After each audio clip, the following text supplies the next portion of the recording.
Hello students, आप सभी का स्वागत है फिर से हमारी यांत्रिकी में। आज पार्ट 7 है। तो आज हम कार्य के प्रकारों के बारे में जानेंगे। हमने कल जो हमारे पार्ट 6 था उसमें देखा था कि कार्य क्या होता है। तो बल इंटू जो विस्थापन का जो गुणनफल होता है वो कार्य कहलाता है। और इसके बाद हमने देखा था कि जब डॉट गुणनफल आता है तो उसमें हम कॉस चिन्ह लगाकर उसको प्रदर्शित करते हैं। तो हम वहां से ये देखते हैं कि हमारे पास कार्य के कितने प्रकार होते हैं। तो हमारे पास जो कार्य के जो फॉर्मूला होता है वो एफ एस कॉस थीटा आता है। तो धनात्मक कार्य हम कैसे निकाल सकते हैं। तो यदि हमारे पास जैसे हमें जब कॉस 90 डिग्री दिया हुआ है तो कॉस 90 पे हमें 0 वैल्यू देता है। तो हमारे पास जब एफ और एस दोनों एक दूसरे के परपेंडिकुलर लंबवत होंगे तब हमारे पास जो कार्य का मान आएगा वो हमारे पास कितना आएगा, शून्य कार्य आएगा। यदि हमारे पास जैसे हम देखते हैं कि यदि एफ और एस के मध्य हमारे बीच कोण कितना बन रहा है, यदि हमारे पास 180 डिग्री का कोण बन रहा है तो हमें वहां पर जो कार्य प्राप्त होगा वो हमें कितना प्राप्त होगा, हमें वहां पर हमें कार्य ऋणात्मक प्राप्त होगा cos 180 डिग्री। चूंकि हम जानते हैं cos 180 डिग्री हमें -1 वैल्यू देता है तो इसलिए हमारा जो कार्य आएगा वो हमारे पास कितना आएगा, -fs। जब यदि f और s दोनों क्या होंगे, एक दूसरे के विपरीत दिशा में होंगे, 180 डिग्री के एंगल पर होंगे तो हमें वहां पर ऋणात्मक कार्य प्राप्त होगा। इसके बाद हम इसमें नेक्स्ट देखते हैं कि धनात्मक कार्य हमें कैसे प्राप्त होगा। तो यदि F और S यदि दोनों ही एक ही दिशा में गति कर रहे हैं और वहां पर हमें थीटा का मान कितना मिल रहा है, 0 डिग्री मिल रहा है, तो वहां पर हमें धनात्मक कार्य प्राप्त होगा। क्योंकि हम जानते हैं कि cos 0 हमें कितनी वैल्यू देता है, 1 वैल्यू देता है। तो cos 0 पर 1 वैल्यू देता है तो हमारे पास धनात्मक कार्य प्राप्त हो जाता है। इसके बाद हम नेक्स्ट देखते हैं कि ऊर्जा क्या होती है। तो जो कार्य करने की जो क्षमता पावर होती है उसे ही हम ऊर्जा कहते हैं। जब कोई व्यक्ति कार्य करता है तो उसे ऊर्जा प्राप्त होती है। तो जब वह कार्य करेगा तो उसमें क्या होगा, विस्थापन होगा। विस्थापन होगा तो वही हमारा क्या होता है, कार्य होता है, जिसे हम ऊर्जा भी कहते हैं। या कार्य करने की क्षमता होती है उसे हम एनर्जी, ऊर्जा कहते हैं।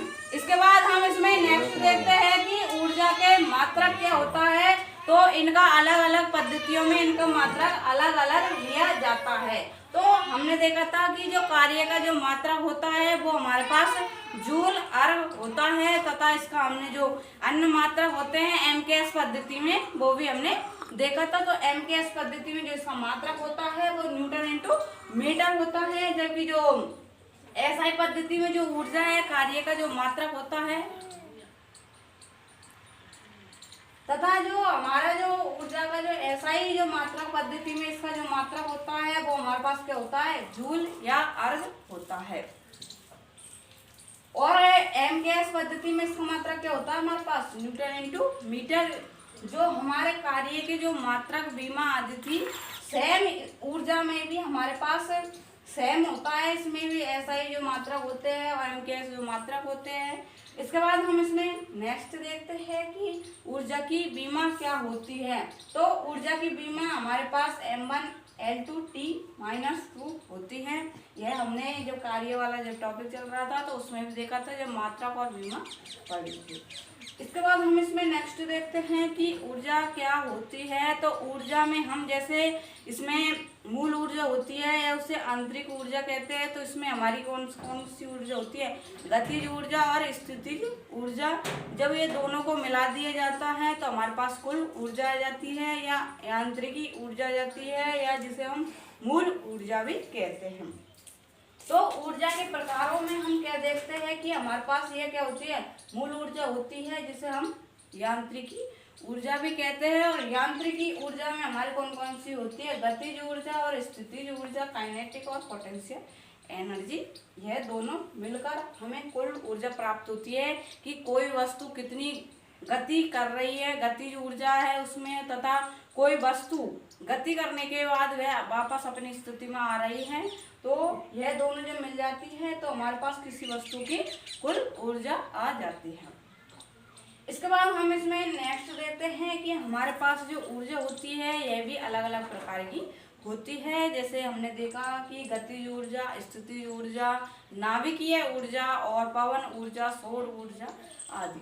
तो इसके बाद हम नेक्स्ट देखते हैं कि गतिज ऊर्जा क्या होती है। तो यदि कोई वस्तु है वो समय के साथ गति कर रही है, वो समय के साथ यदि उसमें विस्थापन हो रहा है, तो वह हमारी कौन सी ऊर्जा होगी? वह हमारी गतिज ऊर्जा होगी।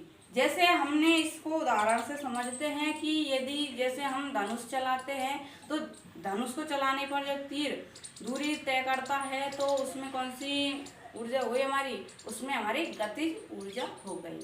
जैसे कोई नदी बह रही है तो उससे जल का बहाव दूसरे स्थानों तक जा रहा है, तो उसमें हमारी कौन सी ऊर्जा हो गई है?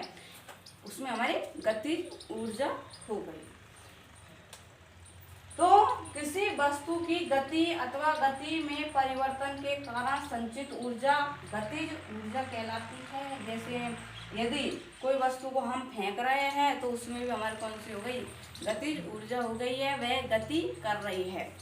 और समुद्र से बहते हुए जल में भी हमारी कौन सी होती है? और यदि समुद्र में उपस्थित जल यदि समुद्र में ही स्थित होकर यह वह स्थितिज ऊर्जा होती है, जबकि एक स्थान से यदि दूसरे स्थान पर पानी चला जाता है, जल चला जाता है, तो उसमें हमारी कौन सी हो गई है? गतिज ऊर्जा हो गई है। तो इसको हम इसका जो फॉर्मूला होता है उससे समझते हैं। तो m द्रव्यमान की वस्तु यदि v वेग से गतिशील है तो उसमें संचित गतिज ऊर्जा की गणना करो। हमें यहाँ पर एक m द्रव्यमान की जैसे वस्तु दी हुई है और यदि ये v वेग से गति कर रही है तो इसकी जो ऊर्जा होगी, गतिज ऊर्जा, वो कितनी होगी? तो हमारे पास जो इसकी जो गतिज ऊर्जा होगी वो हाफ mv² होगी। तो यहाँ पर हमने इसका फॉर्मूला लिख दिया है ke बराबर हाफ mv²। यहाँ पर ke यहाँ पर हमें दिया हुआ है काइनेटिक एनर्जी, जिसे हम गतिज ऊर्जा भी कहते हैं। यहाँ पर हमें m यहाँ पर द्रव्यमान दिया हुआ है तथा v यहाँ पर हमें वेग दिया हुआ है कि कोई वस्तु है तो वो कितने वेग से वो गति कर रही है। तो यदि हम उन दोनों को मल्टीपल कर देते हैं और यदि 2 का डिवाइड कर देते हैं तो हमारे पास की काइनेटिक एनर्जी आ जाती है। इसके बाद यदि हम कोई वस्तु को जैसे फेंक रहे हैं, ऊपर से स्वतंत्रता पूर्वक गिरा रहे हैं, तो उसमें भी तो गतिज ऊर्जा ही होगी। तो यदि जब स्वतंत्रता पूर्वक छोड़ी गई वस्तु में यदि हमें गतिज ऊर्जा पूछी जाए तो वो हमारे पास कितनी होती है? mgs। यहाँ पर m हमें क्या है? वस्तु का द्रव्यमान दिया हुआ है। g यहाँ पर हमें गुरुत्वीय त्वरण दिया हुआ है तथा s हमें यहाँ पर दूरी या विस्थापन दिया हुआ है। तो यदि हम स्वतंत्रता पूर्वक गिरती हुई वस्तु की यदि गतिज ऊर्जा ज्ञात करते हैं तो वो हमारे पास क्या है कि mgs यहाँ पर द्रव्यमान है और g गुरुत्वीय त्वरण और s की कोई वस्तु कितनी विस्थापन या दूरी तय कर चुकी है। तो यदि हम तीनों को मल्टीपल कर देते हैं तो हमारे पास काइनेटिक एनर्जी आ जाएगी कि स्वतंत्रता पूर्वक गिरती हुई वस्तु की काइनेटिक एनर्जी इतनी होगी। इसके बाद हम इसमें नेक्स्ट चलते हैं कि जो हमारी ऊर्जा है नेक्स्ट वो हमारी स्थितिज ऊर्जा है। स्थितिज ऊर्जा में जैसे हम देखते हैं गति में तो कोई वस्तु गति करेगी और वो वापस उस स्थान पर नहीं आएगी, प्रारंभिक स्थान पर नहीं आएगी। तो स्थितिज ऊर्जा में किसी वस्तु की स्थिति या स्थिति में परिवर्तन तथा अभिविन्यास के कारण संचित ऊर्जा।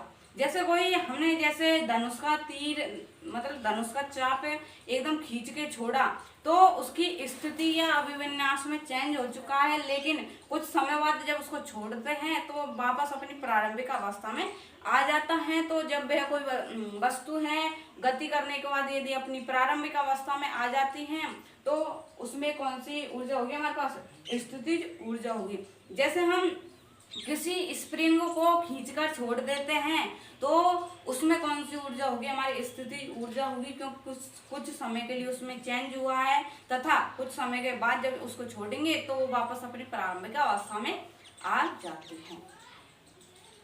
तो इसके बाद हम इसमें देखते हैं कि तालाब, जैसे इसके उदाहरणों को देखते हैं। तालाब, पोखर एवं बांध में इकट्ठा पानी, तो वह कुछ समय के लिए जैसे हवा चली तो कुछ समय के लिए तो क्या है, गति करता है, लेकिन वापस वह प्रारंभिक अवस्था में आ जाता है। जैसे कोई द्रव बहता है तो वह भी अपनी प्रारंभिक अवस्था में आ जाता है कुछ समय बाद, तो उसमें हमारी कौन सी ऊर्जा हो गई, स्थिति ऊर्जा हो गई या पोटेंशियल एनर्जी हो गई। इसके बाद हम देखते हैं कि धनुष से खींचे गए कमान में संचित ऊर्जा। अभी हमने इसको उदाहरण देके आपको समझाया था कि यदि हम धनुष के जो कमान है, चाप है, उसको खींचकर छोड़ते हैं तो उसमें हमारी कौन सी ऊर्जा होती है, उसमें हमारी स्थिति ऊर्जा होती है। इसके बाद हम इसमें देखते हैं कि घड़ी तथा खिलौनों में चाबी भरने में संचित ऊर्जा। जब किसी जैसे हमने खिलौने देखे तो उनमें यदि अब चाबी भरते हैं तो वो कुछ समय के लिए चलते हैं तथा वो कुछ समय बाद अपनी प्रारंभिक अवस्था में आ जाते हैं, तो यह हमारी स्थिति ऊर्जा के अंतर्गत आता है। और स्प्रिंग को हम दबाने पर कुछ समय बाद तो वो दब जाती है लेकिन वापस अपनी प्रारंभिक अवस्था में आ जाती है। इस प्रकार हम कह सकते हैं कि जो हमारे पास जो ब्रह्मांड की जो कुल ऊर्जा होती है वो नियत होती है या संरक्षित होती है, क्योंकि कोई वस्तु जितनी गति करेगी उतनी ही उसमें स्थिति में क्या होगा, अपनी प्रारंभिक अवस्था में आ जाती है। तो जो ब्रह्मांड की जो कुल ऊर्जा है वो नियत या संरक्षित रहती है। इसके बाद हम इसमें जो हमारा जो गतिज ऊर्जा का जो फॉर्मूला आया है और जो संवेग का जो फॉर्मूला होता है उसमें रिलेशन क्या होता है इसके बारे में देखते हैं। क्योंकि हम जानते हैं कि हमारे पास जो गतिज ऊर्जा का जो फॉर्मूला होता है वो E बराबर हाफ mv² होता है। तो चूंकि हम जानते हैं कि हमारे पास जो संवेग होता है वो P बराबर क्या होता है, mv होता है। यदि हमने उसका स्क्वायर कर दिया है तो हमारे पास क्या आएगा, p² बराबर mv² m²v²। तो चूंकि हम जानते हैं कि गतिज ऊर्जा हमारे पास क्या होती है, K बराबर 1/2 mv²। यदि हम इसको ऊपर और नीचे अंश और हर में यदि m का यदि गुणनफल कर देते हैं तो हमारे पास क्या बन जाएगा, इसका हाफ m²v²/m। चूंकि हम जानते हैं कि हमारे पास जो m²v² होता है वो हमारे पास क्या होता है, संवेग होता है। और यहाँ पर हमने संवेग रख दिया है और जो हर में हमें यह दिया हुआ है m द्रव्यमान रख दिया है, तो हमारे पास जो इसका जो फॉर्मूला निकल के आया है p²/2m निकल के आया है। इसको हमने यहाँ पर सेपरेट करके लिख दिया है। यदि हमें p² संवेग का मान निकालना है गतिज ऊर्जा के रूप में तो वो हमारे पास कितना आएगा, p² बराबर 2mke आएगा। तो यहाँ पर देखिए यदि हम इसका वर्गमूल लेते हैं तो वो √2mke आएगा। यहाँ पर ke पोटेंशियल, यहाँ पर हमारी काइनेटिक एनर्जी है, गतिज ऊर्जा है। इसके बाद हम इसमें नेक्स्ट चलते हैं कि नेक्स्ट हमारी जो ऊर्जा है वो कौन सी होती है। तो नेक्स्ट ऊर्जा है हमारी वो नाभिकीय ऊर्जा होती है।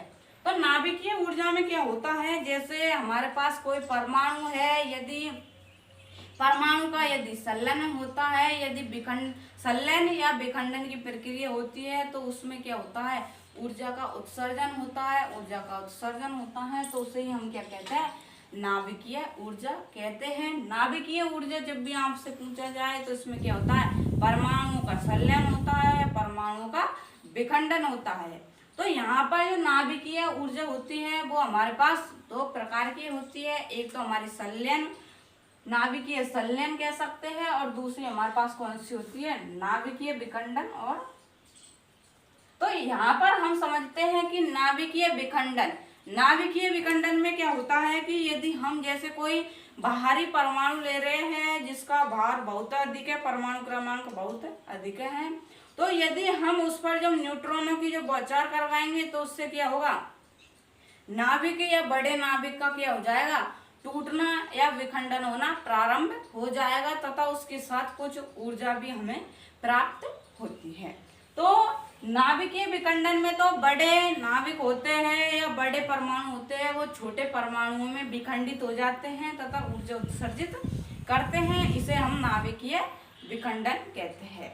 जबकि नाभिकीय संलयन में क्या होता है कि हमने छोटे छोटे परमाणु या छोटे छोटे नाभिक लिए और उसे हमने जब उसे ऊर्जा देकर उनको संलयन किया है या बड़े नाभिक में उन्हें प्रदर्शित किया है, तो उससे जो हमें ऊर्जा प्राप्त होती है वो हमारी कौन सी होती है? नाभिकीय संलयन। जब भी आपसे संलयन आता है तो कोई चीज जब जुड़ती है तो वो बड़ा आकार ले लेती है, जबकि विखंडन, जब किसी वस्तु का विखंडन होता है तो वहां पर हमें छोटे परमाणु प्राप्त होते हैं। तो नाभिकीय विखंडन क्या होता है? जब कोई बड़ा नाभिक हल्के नाभिकों में विखंडन या टूटते हैं तथा साथ में ऊर्जा निकलती है तो उसे हम नाभिकीय विखंडन कहते हैं। जैसे एक भारी नाभिक ले रहे हैं, भारी परमाणु ले रहे हैं, जैसे हमने यूरेनियम का परमाणु क्रमांक वाण में होता है जो बहुत अधिक है। यदि हम उसको ऊर्जा देंगे या न्यूट्रॉनों के उस पर जब बौछार करवाएंगे तो वो बेरियम व क्रिप्टॉन में टूट जाएगा, जो हल्के नाभिक या हल्के परमाणु होते हैं तथा कुछ मात्रा में हमें ऊर्जा प्राप्त होगी। तो यूरेनियम के नाभिक पर जब धीमी गति से न्यूट्रॉनों की बौछार करवाई जाती है तो वह बेरियम व क्रिप्टॉन वह 3 न्यूट्रॉन तथा साथ में अधिक ऊर्जा प्राप्त होती है। तो यह हमारी कौन सी जो नाभिकीय विखंडन है यह प्रक्रिया हो जाती है। इसके बाद हम इसमें ही इसके नेक्स्ट देखते हैं इसमें ही कि नाभिकीय विखंडन भी 2 प्रकार का होता है, जिसमें हम नियंत्रित नाभिकीय विखंडन और जो नेक्स्ट है वो अनियंत्रित नाभिकीय विखंडन होता है। तो नियंत्रित नाभिकीय विखंडन होता है, इसमें तो क्या होता है कि जो न्यूट्रॉन होते हैं वो एक काम में लिया जाता है, जबकि जो अनियंत्रित जो विखंडन है उसमें क्या है, जो के का मान है गुणन कारक होता है वो हमारे पास क्या होता है 1 से अधिक होता है या के ग्रेटर देन 1 होता है। तो नियंत्रित जो नाभिकीय विखंडन होता है उसमें हम नाभिकीय रिएक्टर या परमाणु भट्टी उपयोग में लेते हैं, जबकि जो अनियंत्रित जो नाभिकीय विखंडन है इसमें हम परमाणु बम उपयोग में लिए जाते हैं। कि अनियंत्रित नाभिकीय विखंडन का उदाहरण बताइए, तो परमाणु बम इसका उदाहरण होता है। इसके बाद इसमें ही नेक्स्ट चलते हैं कि नाभिकीय संलयन। तो इस प्रकार की अभिक्रिया में छोटे नाभिक जुड़कर बड़े नाभिकों का निर्माण करे तथा साथ में ऊर्जा का निर्माण करे, नाभिकीय संलयन अभिक्रिया कहलाती है। तो आज के लिए हम इतना ही और थैंक यू, धन्यवाद। यदि आप सभी को हमारी ये वीडियो अच्छी लगी हो तो प्लीज़ इसको लाइक कर देना और चैनल को सब्सक्राइब कर देना और बेल आइकन दबाना न भूलें ताकि आने वाले नोटिफिकेशन आपको सबसे पहले प्राप्त हो। Thank you.